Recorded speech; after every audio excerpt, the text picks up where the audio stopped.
Good morning, my friend. I hope you're doing well. Dr. Lee Warren here with you on Self Brain Surgery Saturday. We're going to do a little self brain surgery today around the idea of what happens when you think your life is going in one trajectory. You've worked hard, you've achieved a dream, you've gotten married, you've finally got things heading in one direction, and you think you know what your life is about.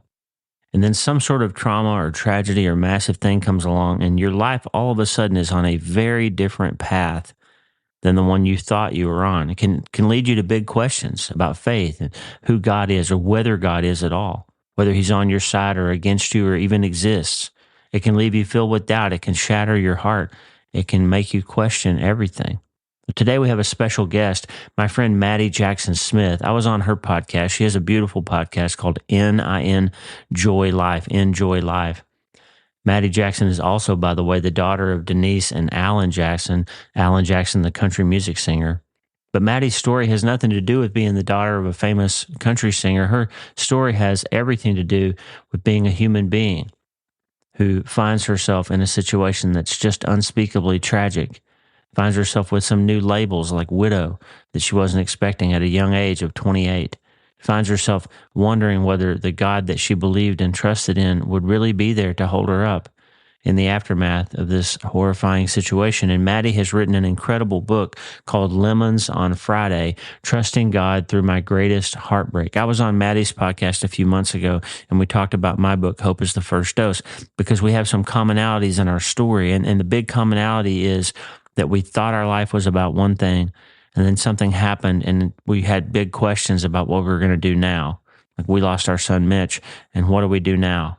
And do we really believe what we thought we did? And is God really who we thought he was? And is he going to come through, or are we going to be devastated forever? And Maddie's story was she's going along as a newlywed and thinks that her life is finally on the right track, the way she's always dreamed of it being.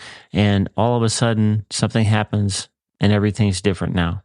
Maddie's story is beautiful, it's powerful, it's tragic, but you know what? It lands on hope. And the story doesn't end when the book ends. And she's going to tell us some amazing things that God has done in her life since she tragically lost her husband, Ben, a few years ago.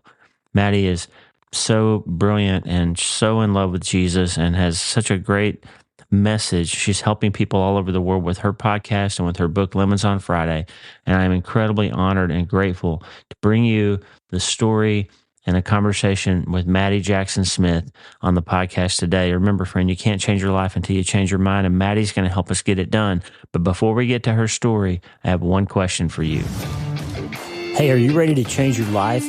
If the answer is yes, there's only one rule.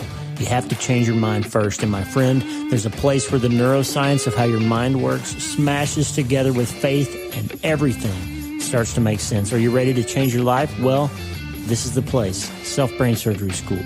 I'm Dr. Lee Warren, and this is where we go deep into how we're wired, take control of our thinking, and find real hope. This is where we learn to become healthier, feel better, and be happier. This is where we leave the past behind and transform our minds. This is where we start today. Are you ready? This is your podcast. This is your place. This is your time, my friend. Let's get after it.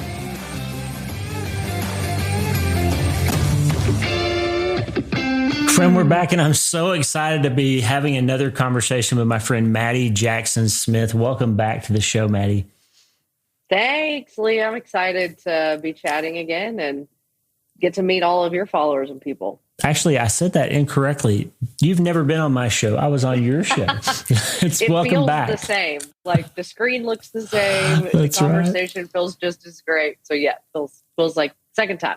We had such a good talk on your show, Enjoy Life, which is a great podcast. You should check it out, friend. I'll put the links in the show note. Maddie, you've got an incredible story, and you live in Nashville, right? Nashville area? Yeah, I do. Cool. Okay, before we get started, I want to get into your story and your incredible book, which I love, Lemons on Friday. Say a prayer for us, and let's get after it. Yeah, I'd love to. Father, thank you for the way that you use every part of our stories. Thank you for the way that you don't waste our pain.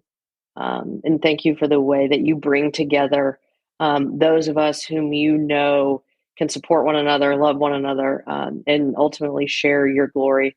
with the people in our lives. And so we ask that this conversation does just that, God, that points people to hope, and joy, and endurance and resilience, and ultimately just always back to you. And it's in your precious name we pray. Amen. Amen. Thank you. Maddie, I've given the listeners a little bit of your story, but let's just kind of hear the 30,000 foot view of your story, and then we'll get into your book and how your life's playing out and some things we can learn from you today. Give us the highlights.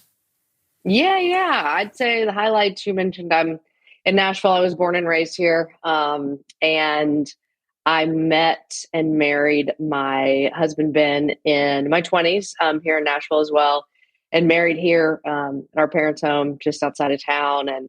And it was just, I mean, about as fairy tale as you can get, like, not to sound trite, but he just had this magnetic personality, and really, Lee, sort of just like God-given inherent joy, Yeah. for life, and fervor for life. And was such an easy man to love. And so we had this beautiful kind of courtship and marriage. And about a year after we married, we went to Florida, to just have a vacation. We were celebrating his birthday, as well as both my sisters are all kind of in the same little couple weeks there. And so we went down to Florida, where we've grown up visiting, and went to celebrate. And my dad's a big fisherman, so he's got a boat there, and we took this beautiful, like, sunset dinner cruise ride, and stopped off at this little, like, tiki bar restaurant we always go to. And it was just such a wonderful night, like sunset band dancing, the whole shebang. And then as we go to get back on the boat to leave, there had been a little pop-up thunderstorm. And so the boat steps to back up were wet. And Ben came over and kind of tried to help us get back up. And his sandal hit the step just so, and he fell back and hit his head pretty hard on the dock, which was concrete. And, he definitely knocked him out for a second. But, to us, it didn't seem to be anything incredibly alarming. It kind of looked like, all right, like, it's kind of like a high school football thing. Like, he shook his head and came back to. Yeah. And I'm thinking, it's probably a concussion. We might be here a few extra days. And by God's grace, there were 2 off-duty EMTs there at the marina as well. And they kind of came over and checked him out and said, this could be a lot more serious than it looks like. You should probably get him to the hospital. So they helped us know where to go, because, again, I wasn't home, didn't really know where to go. And from there, as you know, well, the brain starts to swell. Yeah. And from that point forward came about a 12-day stint in the neuro ICU, medically induced coma, to try to keep that swelling down, multiple, I can tell you, craniectomies and brain surgeries. And on the 11th day, met with the neurosurgeon, and she came back in, and they had done an MRI, and she said, I am so sorry to tell you this, but he's had multiple strokes, and he's essentially brain dead. And we didn't know, because he had been in that coma. And so, from there began not just that immediate sort of battle within myself of, what do you do here? Because, as you know, the options aren't really options, right? Like, I have to be the one to decide to end his life as my wife, or as his wife, because his body's being operated, by machines. And so the first sort of supernatural and tragic way that I can, in retrospect, see God answer prayer in this situation was me begging that night back at the hotel, like, Lord, don't make me make this choice. Like, if this is his time, and you're not going to make Ben a miracle, as we've prayed for 2 weeks, then you have to do this. Like, you have to take him. And he did. His heart stopped in the middle of that night. And he passed, gosh, at 28. We were both 28, 3 weeks before our first anniversary. So, the trauma of it, as you and probably a lot of your listeners know, feels surreal. Yeah. And then just multiply that on top of the anticipation of, we've almost been married a year, and we have our whole lives ahead of us and all these plans. And it was innavigable, honestly, for a long time. So that was about 5.5 years ago, that we lost him. And my book that you mentioned is my journey through that. Just as your books are kind of an open look in an open heart of, this is what I dealt with as a person who loves God and believes that he's good and believes that he's sovereign. And yet somehow I had to reconcile those two things when my life felt the opposite of good, and that his sovereignty obviously had to play some role in this that I had to figure out. So there's Yeah. a ton to unpack there. But that's basically, yeah, the highlight of the last many years of my life and my story and the book, and a lot of what I do. Wow. So you're living your life. You've got the dream husband and the new marriage, and everything seems to be going great. And I think, like we talked about on your show, we had this moment where right before Mitch died, we had this reunion, and everything seemed to be getting better. And then all of a sudden he was gone. And you've got that almost first anniversary, and this tragic, unforeseeable thing happens. Tell us about anger and doubt and how you felt in your faith and in your spirit in those early days after Ben died. Yeah, I think, like I said, and well, like there is this sort of surreal component to the beginning of that, and the shock and adrenaline and everything that happens physically that, I think God wires us that way to protect us. And when that kind of starts to wear off, after those first few days or weeks or whatever, doubt really was, I think, the first thing that came rushing in. The anger part for me was more limited. It came a little bit later, and I don't say that in a valiant way. I think it's just how I'm wired. I tend to Yeah. be, as we've discussed, a really hopeful and optimistic and positive person.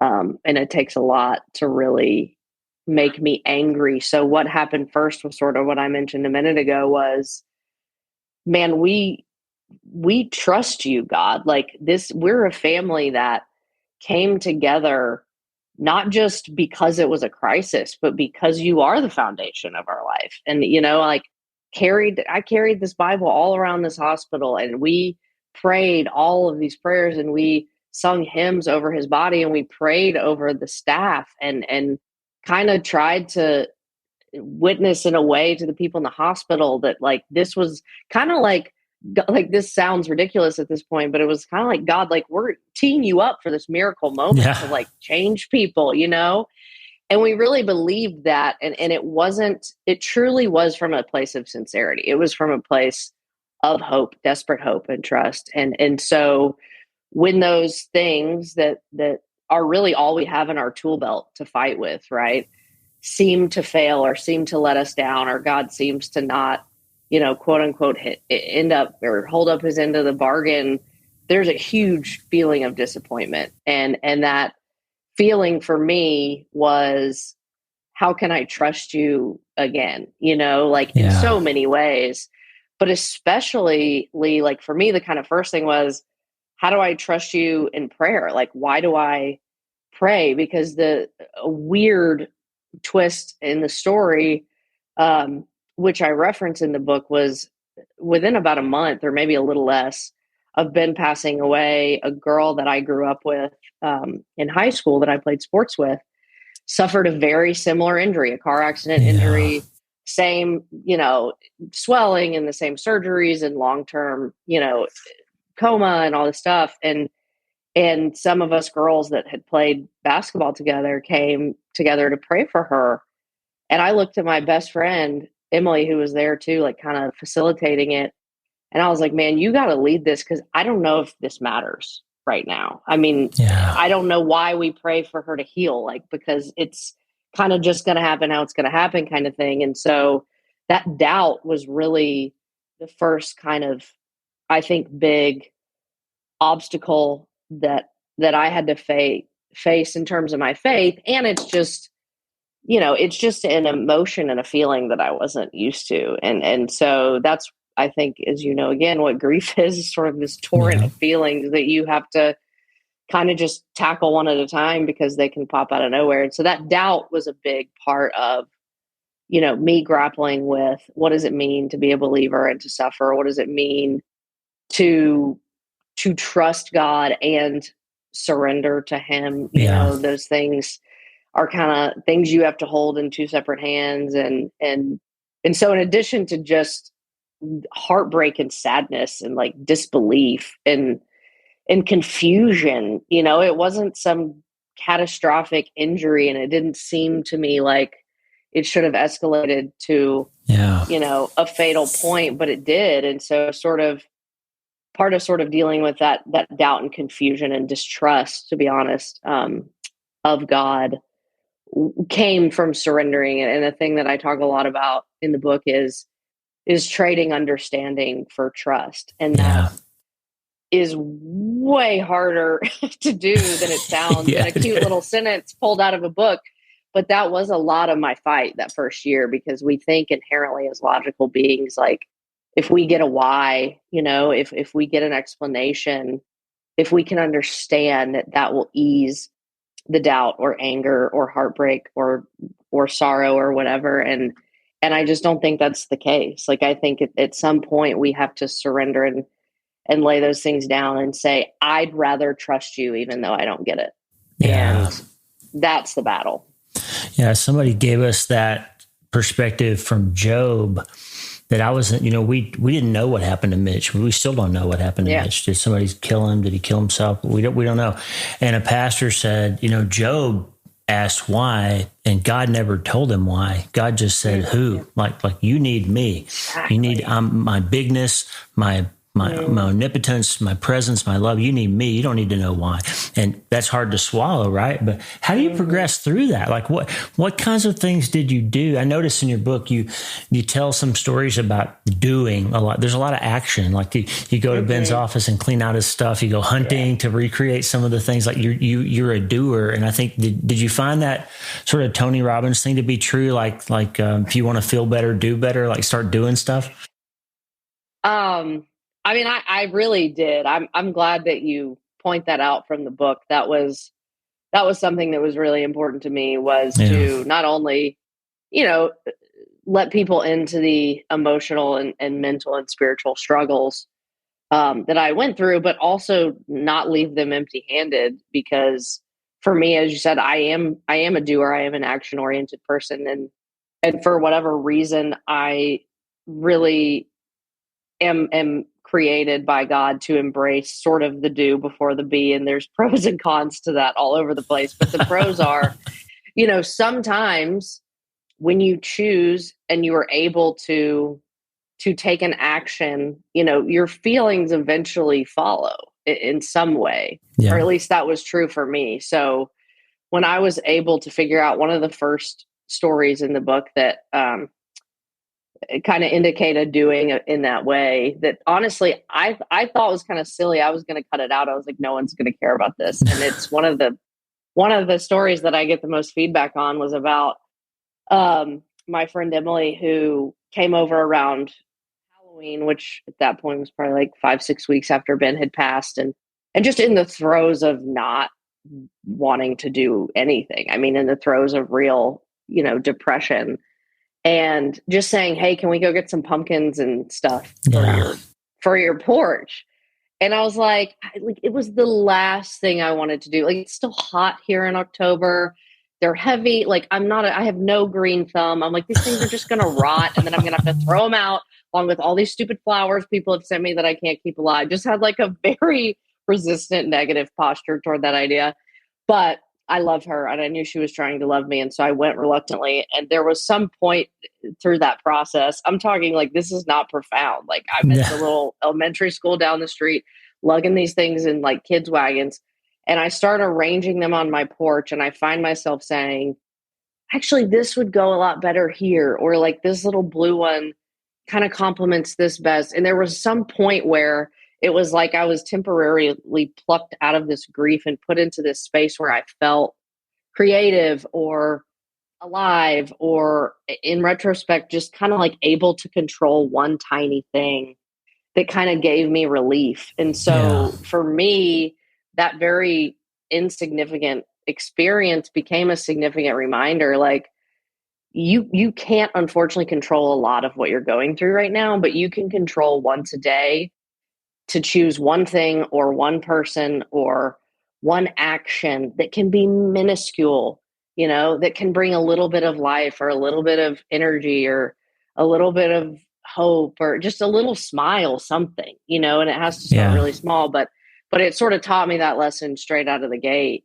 Like the only thing you have control over is to choose one thing a day that will release something or Yeah. pour in a little joy or pour in, Yeah. you know, anything besides, this doubt and this grief and this heartbreak. So there are a lot of examples through the book. That's a silly one, but I think that the one of the few things we have agency in, especially in grief, are little tiny moments of lightness. Joy is a big Yeah. word for the beginning, but eventually you can get to those moments of joy.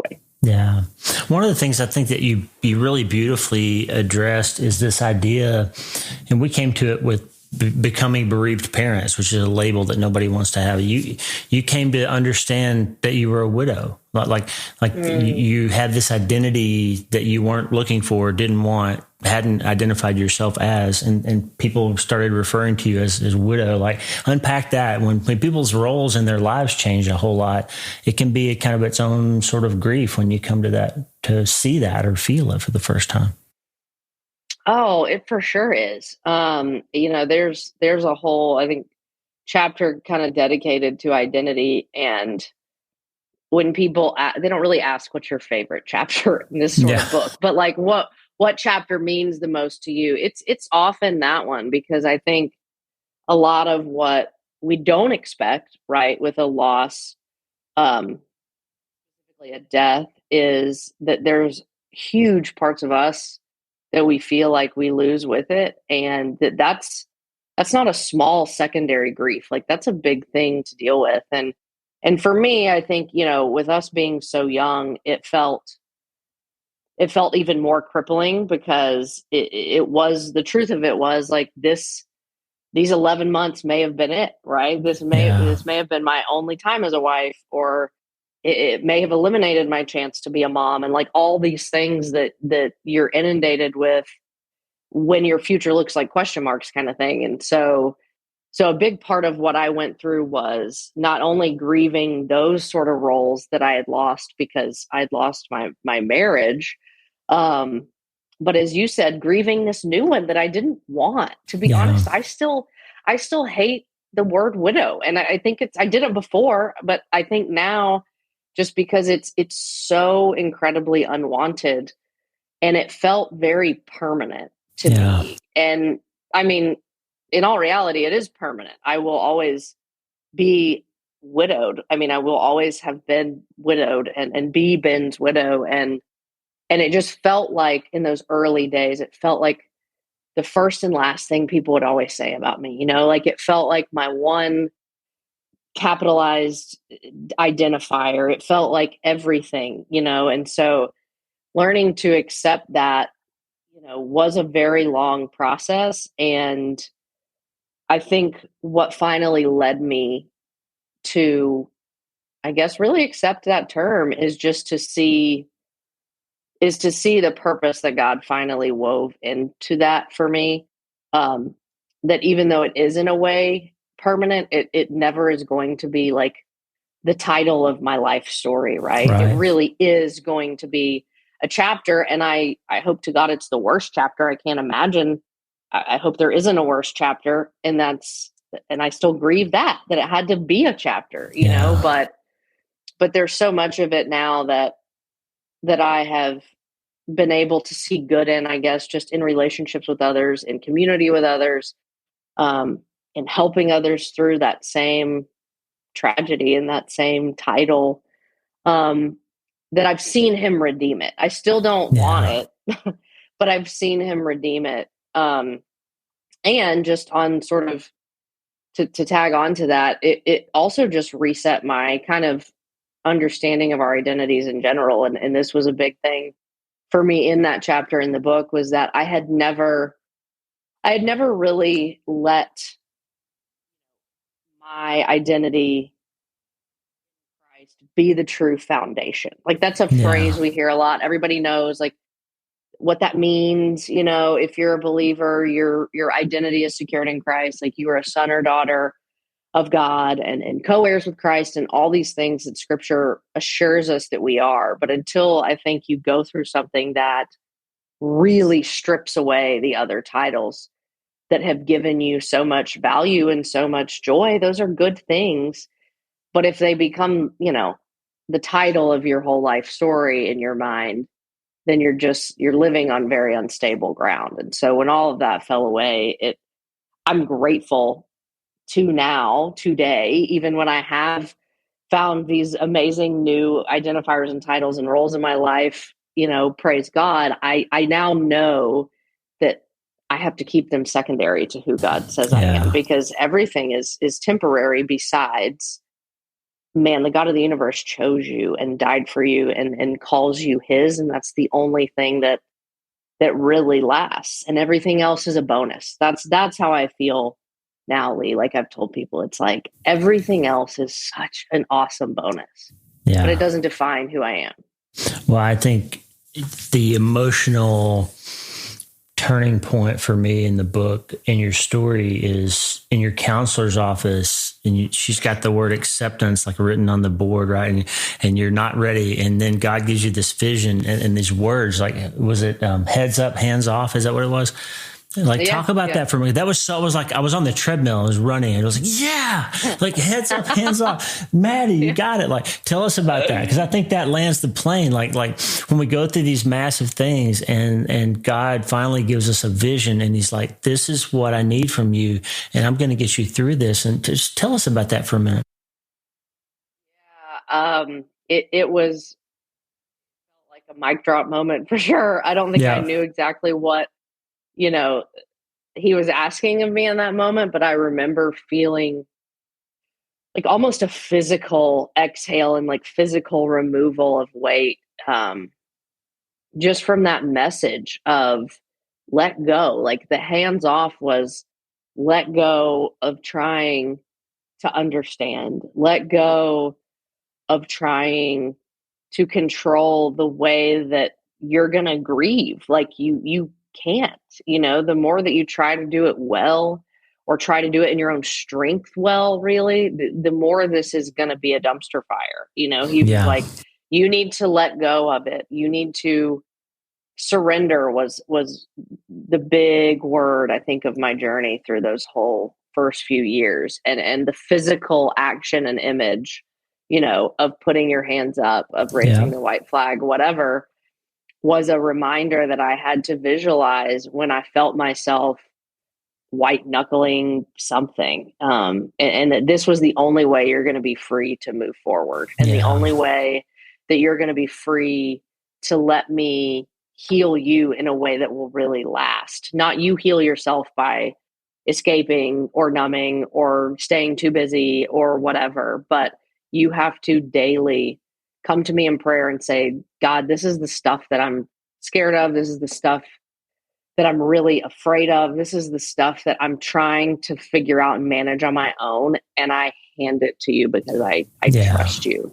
And that's a very difficult thing to do. It is a true act of worship, honestly, when you're in that much pain, and a true act of obedience. And he's just saying, like, I'm doing this to set you free, let go. And so for me, that started sort of being the beginning of the day mantra, was like, what do I need to surrender? And I really would have to physically picture it, because kind of like we talked about before, like if actions precede feelings, like I didn't feel excited to lay these things down, but I had to write them down. I would write them down on a paper and then speak them out loud. And that was my way of taking my hands off. And then the reason you don't feel, what helps you not feel out of control when you do that, right? If you take your hands off the Yep. steering wheel, you're, for all intents and purposes, pretty out of control. But if you take your hands off, then you have to look to the person who can steer, right? And Yep. that was his message to me, was like, you're hurting yourself more when you're trying to do this your way than if you let go and stop fixating on everything that is a question mark, that is scary, that is very reasonable for you to be worried about Yeah. and want to understand, and you fix your eyes on me. And it's just, it sounds so churchy and simple, and it's not simple. It's hard to do, but to me it's just like, I've told people before, it's like we live in a world that's filtered, right? We're Yeah. very familiar with the idea of filters, and when you put on a filter, it doesn't change what's in the picture, but it changes how you see what's in the picture.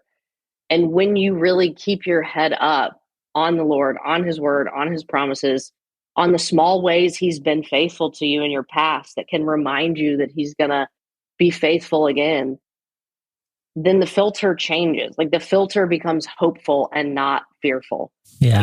and the filter becomes, okay, you're strong, even though I'm a disaster. And it doesn't change your situation and it doesn't change the picture, but it really does, or it did for me, give me a perspective that allowed me to more hopefully go through 24-hour blocks at a time. And Yeah. that's what that meant to me. And I really mean 24-hour blocks at a time. That's about all you can handle, or all I That's could right. handle. And he's faithful in those blocks. My mercies are new every morning. Like, Yep.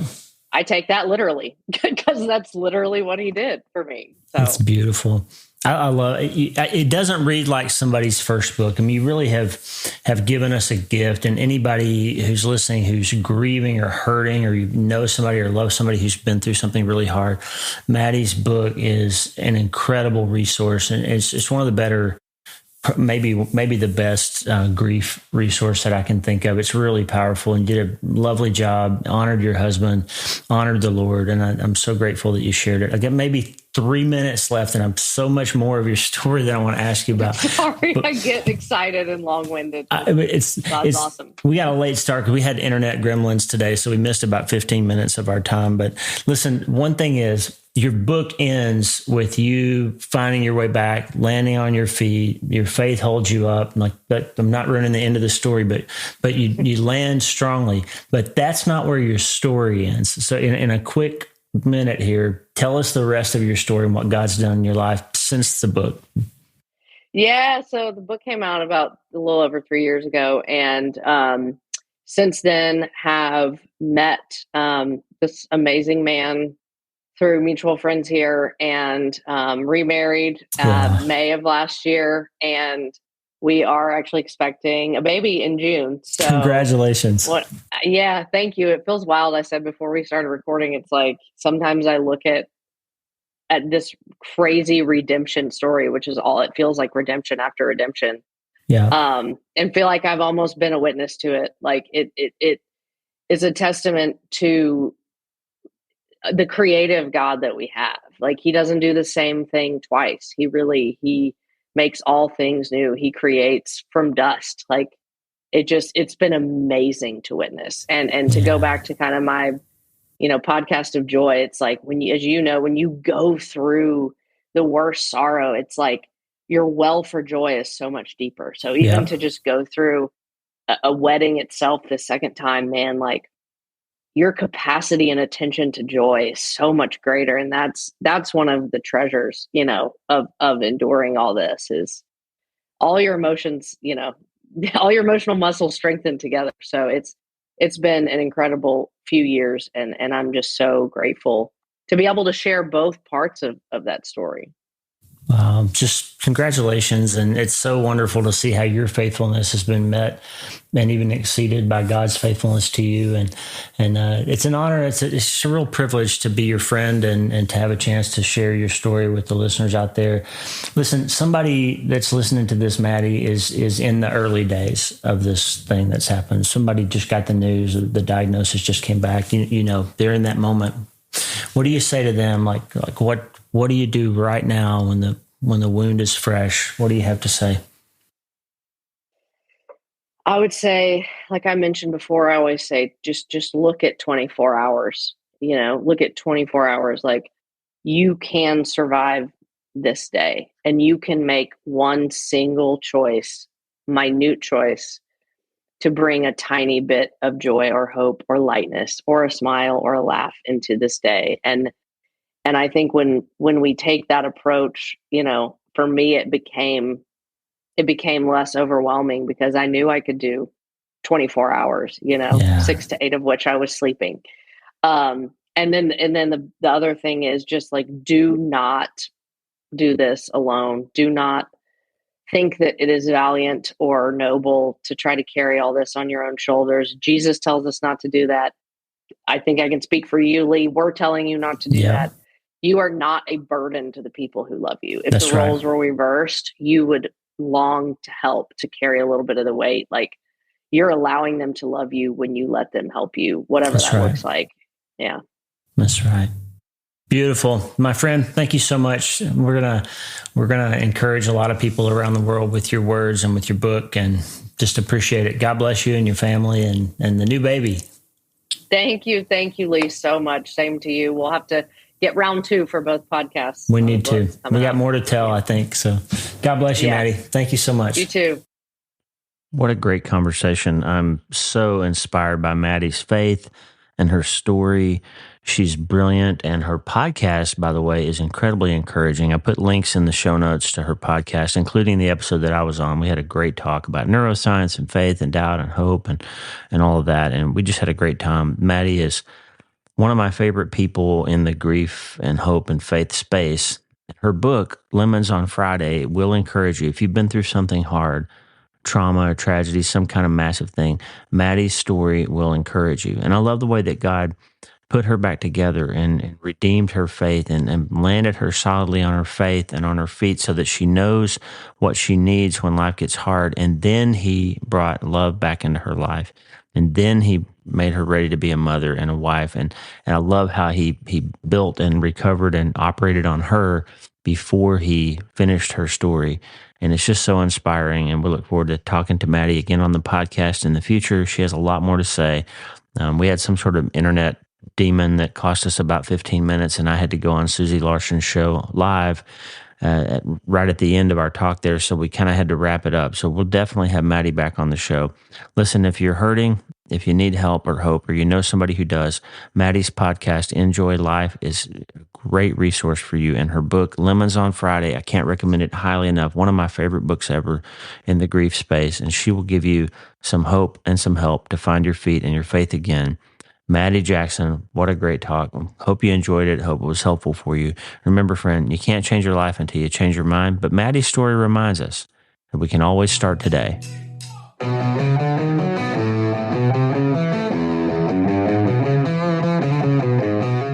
Hey, thanks for listening. The Dr. Lee Warren podcast is brought to you by my brand new book, Hope is the First Dose. It's a treatment plan for recovering from trauma, tragedy, and other massive things. It's available everywhere books are sold, and I narrated the audiobooks. Hey, the theme music for the show is Get Up by my friend Tommy Walker, available for free at TommyWalkerMinistries.org. They are supplying worship resources for worshipers all over the world to worship the Most High God. And if you're interested in learning more, check out TommyWalkerMinistries.org. If you need prayer, go to the prayer wall at wleewarrenmd.com/prayer, wleewarrenmd.com/prayer, and go to my website and sign up for the newsletter, Self-Brain Surgery, every Sunday since 2014, helping people in all 50 states and 60-plus countries around the world. I'm Dr. Lee Warren, and I'll talk to you soon. Remember, friend, you can't change your life until you change your mind. And the good news is you can start today.